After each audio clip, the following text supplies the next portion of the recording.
এগো সুর কি কম? এগো সুরের আরবি পড়ার সৌন্দর্য কি অসাধারণ নয়?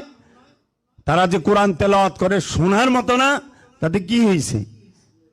আত্মপরিচয় পাইছে। শয়তানের নামটাও লইতে হয়। আউযু বিল্লাহি মিনাশ শাইতানির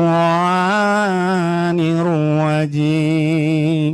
কত শুদ্ধ করে শয়তানের নামটা আল্লাহ হাফেজ হবে। এত মোহাব্বত, ওই এত সুন্দর করে শয়তানের নাম লেবার কইছে কারারে।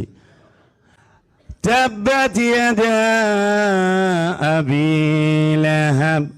আবুল আহাবের নাম এত সুন্দর করে লেবার কইছে কে বলেছে? আবুল আহাব হলো ইবলিস, শয়তান। সেই ইবলিস মারদুদ খান্নাস, ওর নাম এত মোহাব্বত।